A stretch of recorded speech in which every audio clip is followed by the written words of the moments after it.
All right. Well, Sam Jolman, welcome to the program. Thank you, Jonathan. It's good to be here. Yeah, I'm so glad that our paths crossed and I got to learn a little bit about you and this pretty cool book that you've got out. By the time this airs, this book that you have written will already be out. I know when we're doing this recording, it's kind of still in pre release stage, That's but right. you've written this book called The Sex Talk You Never Got. Yes. And we're going to get to that information, that content. But first, could you just maybe introduce yourself a little bit to our audience and tell us maybe a little bit of your own backstory and how you got into some of the work that you're doing now? Yeah, that's great. Well, I'm a therapist, obviously an author. I'm a father of three sons. And as I say, a lover, a married man. My wife and I have been married for 21 years. And I come by this work first on the receiving end. When I was 19, is when uh, I discovered internet pornography, and um, in many ways, am thankful to God that I got caught by early in that journey by my mother, which was very uh, shameful experience and awkward and tense. To have my mother, ask one day, what are all these internet, you know, uh, pages, websites. She was still figuring out the computer that we'd gotten, and I confessed to her that it was me. And in many ways, there was this terror, but relief, right? And that this growing darkness, this world that felt dark, but alluring. That I'd been discovered, and I left that moment, um, went to my room, and literally just felt my heart racing. Like, what happens next, right? In this discovery, and thank God my mom came, and which still felt very awkward. Like, I don't know how to talk about this, but it led to her inviting me, saying, "Do you want to go talk to a counselor about this?" And that was such a gift more than I even knew at the time. And so I sat with a counselor for the first time at 19 and was expecting that to go, basically with um, some kind of, you know, condemnation or hard, you know, getting in my face conversation about how bad what I was doing was and how I needed to change. And this man ended up being a very kind man to me. And our conversation went to places in my own story, right? It became a bigger conversation about me and my heart. I remember finding myself in tears at the end of that first session, wondering, like, what did you just do? Like, what are we talking about? It was so it opened up this whole world of understanding, you know, sexual struggle is far bigger than simple behavior. There's a whole story to it. And I was with that counselor for a couple years, um, and just felt like what he did was magic. And there was a prayer somewhere in there of like, God, if I could do this for a living, that'd be amazing. So, 25 years later, here I am, doing that work, and I love it. I say I want to do it till I'm 95. Um, but walking with people, and into their stories of, all problems and issues, but particularly the sexually broken, oppressed, stuck, just have a special place in my heart.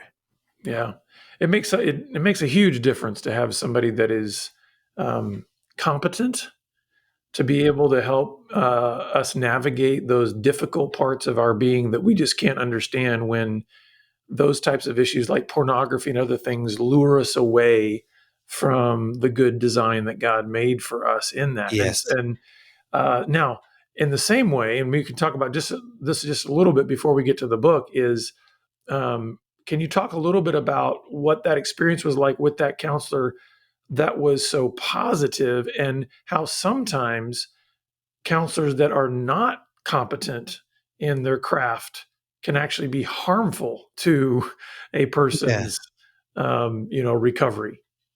Yeah, I think, um, and I can't obviously can't speak for what he was holding in his own head or heart at the time, but I can speak to what was a gift to me is that he made it about more than a simple behavior or behavior modification, right? Like we need to figure out a way to get you to stop the behavior.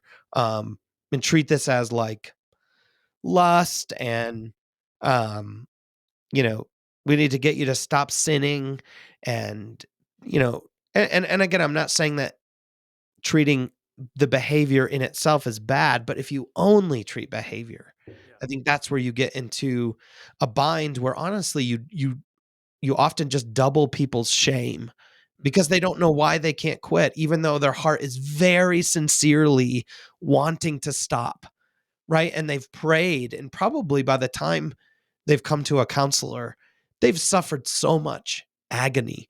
And in my sense, that's been true. In why can't I just quit? It seems so easy. Just stop, right? Um, there's a reason, Saturday Night Live made a skit about a counselor just telling you to stop. It's Right. because it doesn't work. You have to go deeper than just behavior because behavior is always symbolic. It's always a mirror because we're more than just animals, right? Who do behavior. Behavior is always meaningful. So I think the gift that counselor gave me is to understand I was a person with a story, and that Mhm. story had a certain momentum to it, right? I was on a path going somewhere, and I didn't necessarily know that story, but there were things that had been set in play in my life, um, that were contributing to that moment, as well as sin, no doubt about it, but just more than that. So I think his curiosity, um, his also understanding, you know, I think sexual sin often, you know, leads us to a kind of self hatred that um, can be just as binding as any kind of lust, right? And I think a counselor that doesn't address shame, self hatred, um, and doesn't go beyond behavior, really, you know, leaves people stuck and maybe even more in the hell of their own shame. Yeah. That's good. And, I think, one of the things we deal with all the time in our ministry and helping men to be able to break free from unwanted sexual behaviors is so much of it then boils down to identity and dealing with those shame lies against Yeah. one's true identity and what does it mean to actually be made in the image of God and all those amazing things that are true, but can get so buried in all of the other brokenness and shame that can come through various ways that we can act out or be acted out upon. Yes. So I want to ask you now, why did you write this book? So you've written this book that is called "The Sex Talk You Never Got: Reclaiming the Heart of Masculine Sexuality." Yeah. Um, again, as a counselor, um, oftentimes men come in to counseling when something's broken or on fire, right? Some crisis has happened, like a relationship crisis in their marriage, or um, they've gotten caught, or they're suffering, depression, anxiety, panic attacks, something's on fire, right? And they need help. And rightfully so, they come in during that time. Um, but it's inviting them. Um, there's always a story, as I've said, to things. Um, and I wrote the book seeing that a lot of times, um, there's so much in men's sexual story, their story of sexual formation, that just never gets addressed um, in any other place. And if you think about it, I think men are, as I say in the book, men are over sexualized. We're often sold a lot of things through sex appeal, but we're very under sexually nurtured, Mm. meaning like Sexuality is probably the place where men have had the least meaningful conversations in their life. Um, most of the men I talk with have never had a sex talk, or if they did, it was something awkward, quick, a basic kind of anatomy lesson, often shoddy anatomy lesson, um, and then a purity lecture, maybe. Mhm. Like don't screw it up, basically, right? And that's it. Um, and it just leaves so much unaddressed in a man's sexual formation. Yeah, and usually that kind of talk usually has its own level of fear and shame at its base, because you talk about the awkwardness of a dad or even a mom trying to share these things, and they're sweating, and they're just, so it comes across as like something is severely wrong Right. with this topic, right? Right. So it's like then that shame gets passed along, that Right. fear, that, whatever gets passed along from the parent who's feeling their own shame and fear around the topic. And so it almost becomes just like this generational thing Right. where fear and shame become the mode of dealing with sex. Yes, that's so well said. Exactly. In other words, you know, we're inheriting our parents' sexual story through how they bring their own body or their own nervousness to that conversation, or not even having the conversation, right? It's often not a lack of knowledge per se.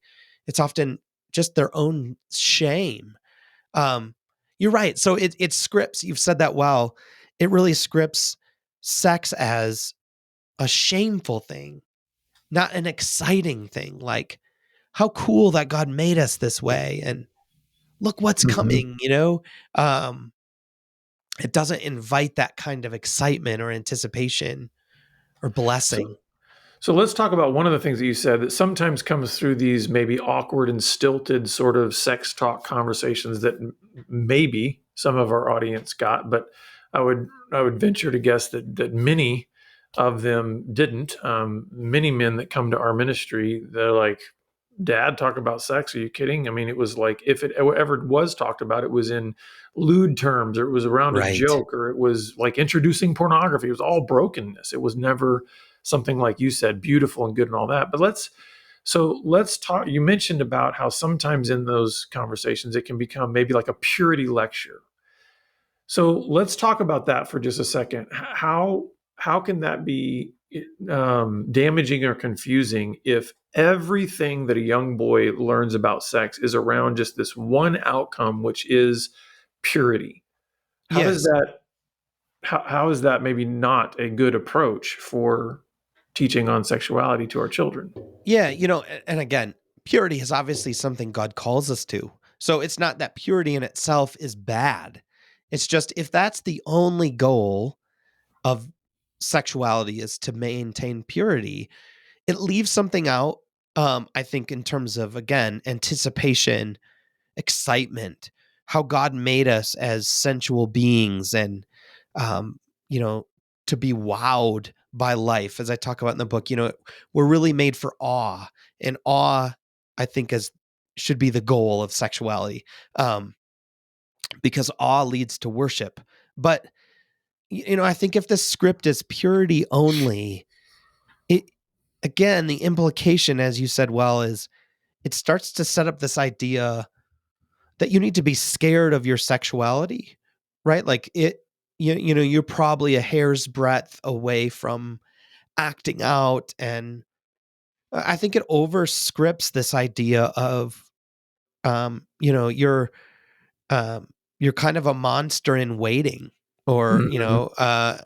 and you better be really scared of what happens in your sexuality. I think it also creates this body confusion around the difference between arousal and lust. Oftentimes, you think of being in, like, let's say Starbucks or the grocery store, right? And you see a beautiful person, a beautiful woman, um, and something moves in you, right? I think it's easy to confuse that instantly with, oh, that's lust, and I need to shut it down, right? And this opposition to the body without pausing to say, well, hold on. You know, it's not instantly true that what's moving in you is lust. It may be just an appreciation for beauty Mhm. or the goodness of a person. Um, I had Yeah, a one of the things we talk about in our ministry a lot is learning how to respond to the what we call the wow response. oh, that's so And well said. so we conflate the wow response with a poor response to the wow response. So it's Yes, like I can take the wow response, which is exactly what you're talking about. We're biologically wired to be, like you said, awe. There's a sense of, oh, wow, there's a beautiful person and something did move in me. How you yes, respond to that is usually what's going to determine is something else coming up in me that is moving me toward an appreciation of God and yes, his image bearers and all of that, or something is moving me more inward and saying, I'm going to now steal this image and I'm going to use it in a way that is inappropriate in my mind or whatever else. yes. That's so well said. I love that. Yes. Like I had a friend say recently, in watching the WNBA during March Madness and Caitlin Clark, the 3-point shooter for Iowa. I shooter in general, but she's very good at 3-pointers. But he was describing to me, he said, I'm drawn to her. And I love watching her in the play of basketball. And there was this question he was kind of asking is like, is that lust? He's like, it doesn't feel sexual. It doesn't, I'm not fantasizing. I'm just, and I said, I think that's awe. Like, I think she's just really good. And she's in the finesse of a good athlete at play, right? Like we love watching the Olympics. It's the same sort of thing. Yeah, and yet there is a difference. I was just talking with some guys in a group that I run each week at my church, and we were talking about this idea of just overall God has made us with all these senses, sight, Yes. sound, hearing, all to be able to enjoy the creation that He's made. But we also every single man in there had to say, "Yeah, but I don't respond the same way to a sunset as I do to a beautiful woman." Uh-huh. So there is something uniquely designed in our sexuality that creates a deeper response than anything for men, especially. And when we're talking Yes. about especially visual stimulation. So can Yes. you talk a little bit about that? Because one of the things that you do mention in the book is this idea of sexual formation, because you're talking about kind of this process. And Yeah. um, can you talk about, and a minute ago, you talked about, can we distinguish the difference between just the normal arousal response that God has given us and lust? Why is there such a different response that God has wired into us as men when it comes to sexual stimulation versus any other kind of sensory experience that we could have in life? Yeah. And again, some of that I'll leave up to God and his mystery of why is this so magnetic, right? Why is sexuality so, above all, stimulating, arousing, alluring in itself? Some of that's in the mystery itself. But, the best I can say is, you know, um,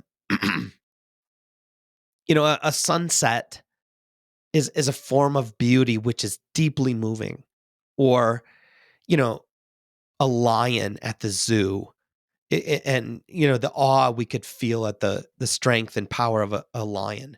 But you think of sex as, there's the promise or the possibility of union, Mhm. right? And of sensuality, not just visually but like all senses and touch.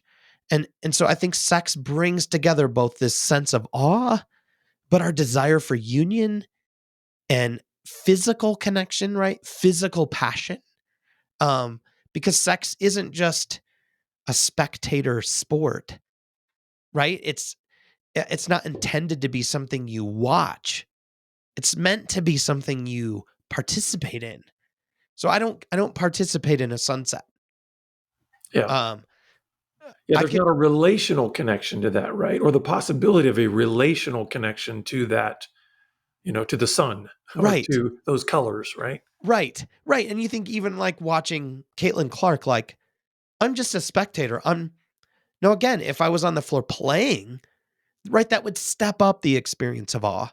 But sex is like, now take that times 1,000, right? Like naked, passionate, body, touch, it's play, beauty, vulnerability, intimacy. I mean, it is the bringing together of all of those things. Um, I think I would also add, you know, there's a researcher, Dacher Keltner, who's done research on awe, and he says that the thing that most moves people to awe was his question. What moves people to awe the most? He thought it would be a sunset, right? Some visual nature experience. Um, it turns out it's people that we most feel awe in response to people.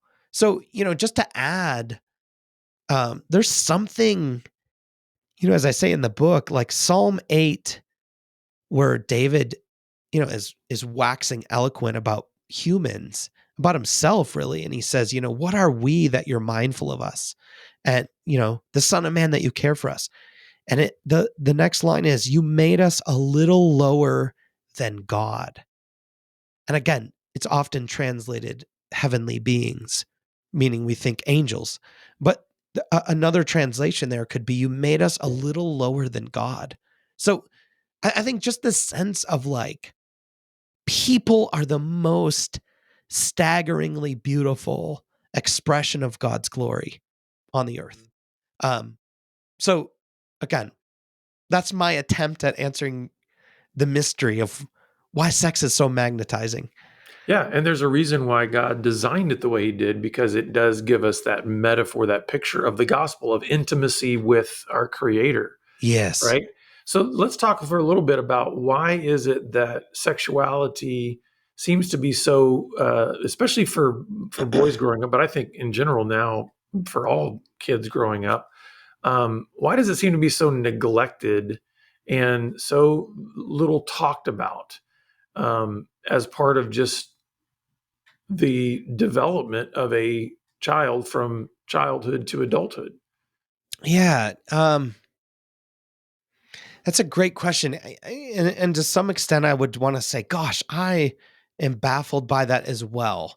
So, but let me start with, um, you know, I think as you've said so well earlier, you can talk about, let's say, there are some topics you can talk about and really not be in your body all that much. You could talk about, I don't know, geology, the rock strata of the Rocky Mountains, and I don't know.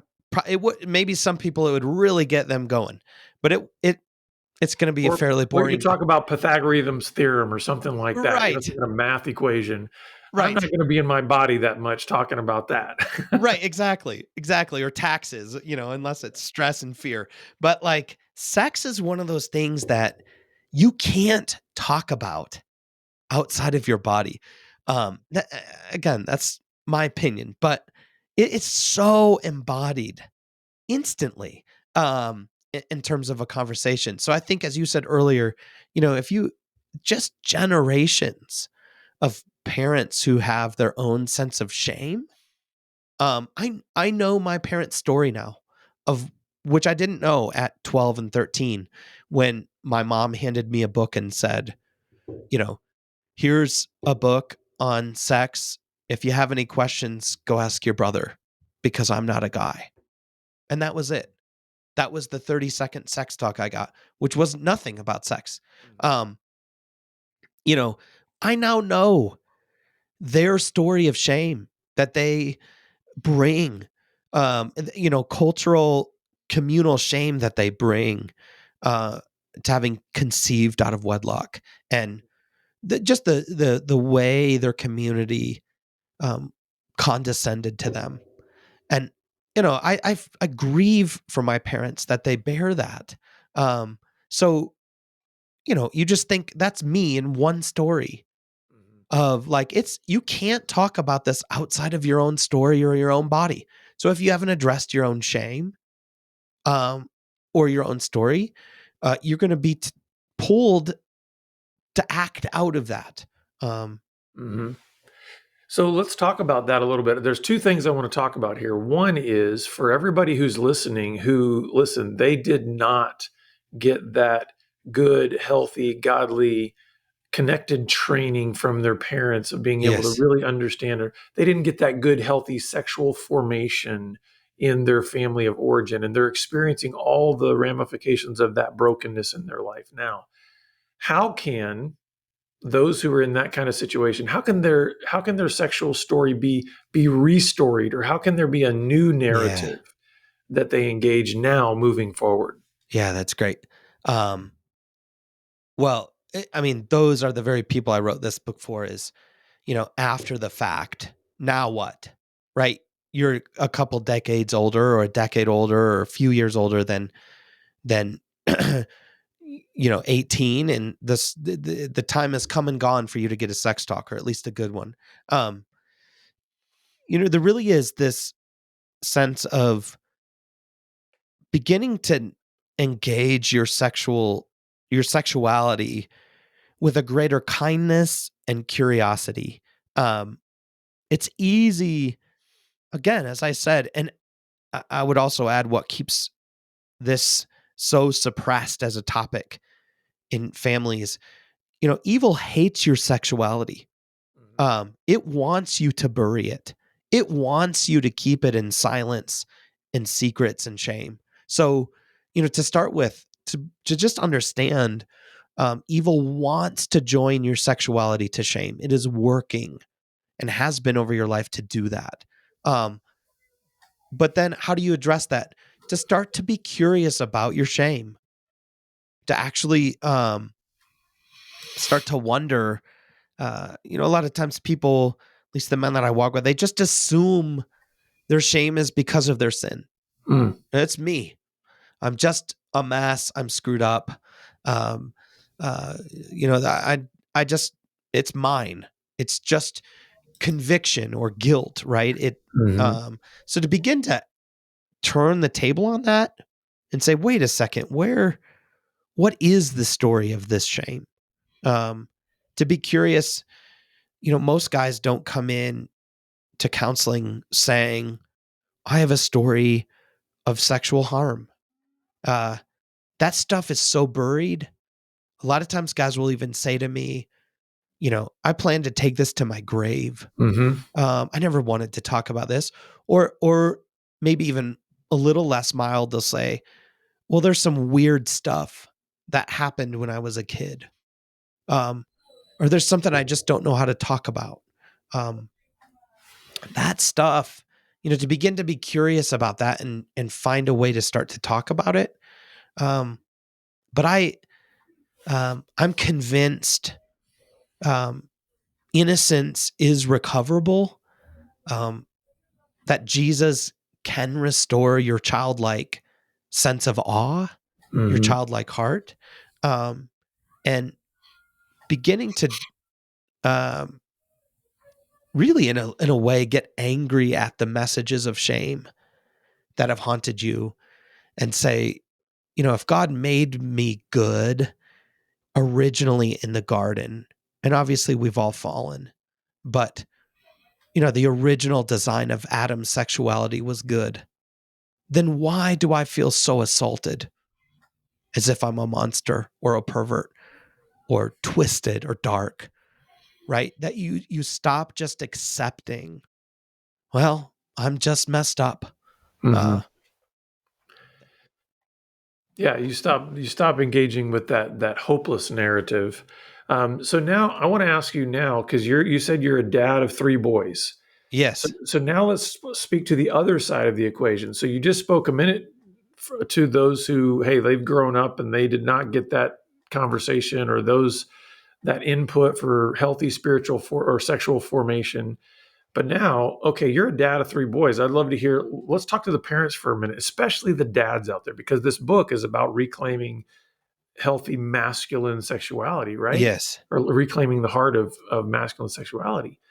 So, what would you say to the dads out there that are going, "Oh my goodness, I've got kids at home. I've got youngsters. You know Yeah. what do I do? How do I change maybe the generational pattern in my home of this fear and shame narrative being passed on to my Yes. kids?" So, what would you say to the dads out there? Well, again, the first thing is going to have nothing to do with what you say, and it's going to have everything to do with what we're talking about, which is address your own story of shame.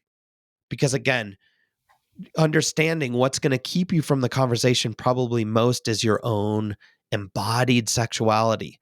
So, being curious about the events of your story, right? Mhm. Just literally sitting down and you could bullet point, what are the 10 most impactful events or the 10 things that shaped your sexuality?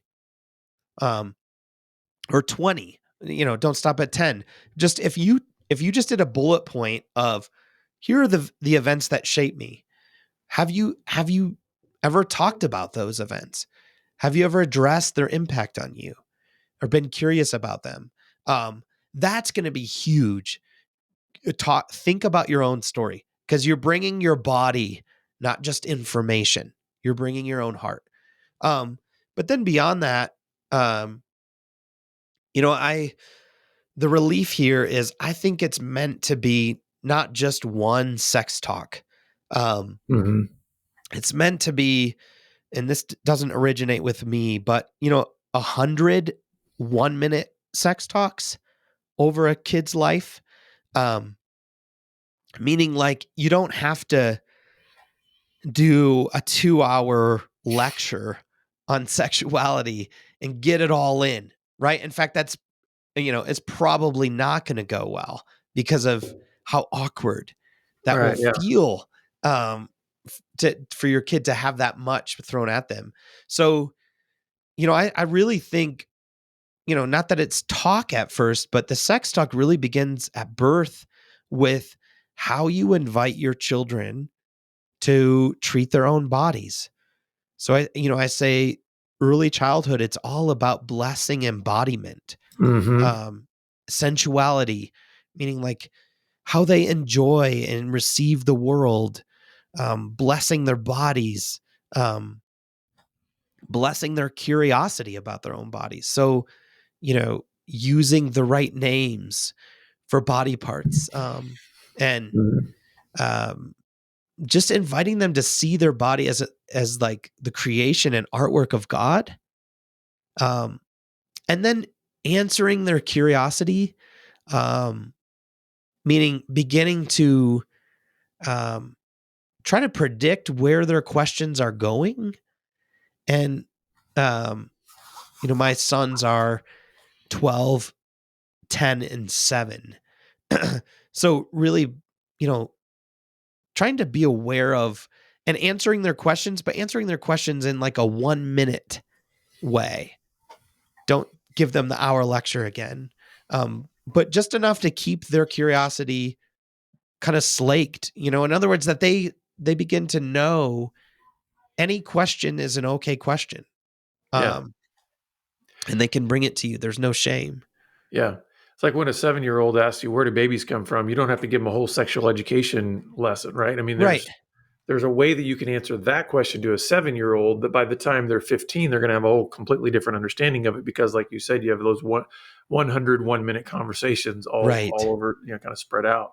Right. Sam, this has been a great conversation, and I'd love for you to tell our audience where they can go to learn more about you, get a copy of the book, learn more about your counseling. Where can people go to get more information?